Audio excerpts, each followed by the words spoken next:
Life was good. It was challenging, of course, but I had a position that I loved. I loved teaching in the Relief Society. I enjoyed the way homeschooling was going. Things were seeming to go smooth. The kids were memorizing things and learning everything that they needed to. It was great. I felt like, you know what? We're on our way. We can do this. But then Tracy received sudden news that made her wonder if they could do this at all. The phone rang, and I picked it up. Hello? Yes, this is so-and-so. Are you Quinn's mom? Yes. And then she dropped it on me. I think your son has been selling my son drugs. And I was dumbfounded. What? I couldn't believe it. I mean, yeah, Quinn had put a little blue streak in his hair. He was listening to alternative music, whatever that was. But that didn't mean that he was into drugs, did it? But then she gave me some information that was evidence. And I realized that maybe things were not as rosy as I thought.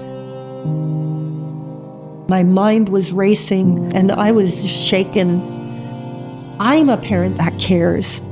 I'm a parent who loves my children dearly.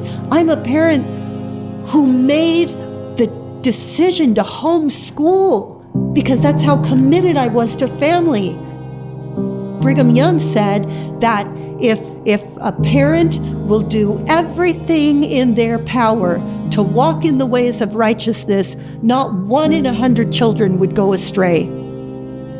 So I must have done something wrong, and I didn't want everyone to know that we were failures, that we were not righteous, because if we were, how could we have a son that was going astray?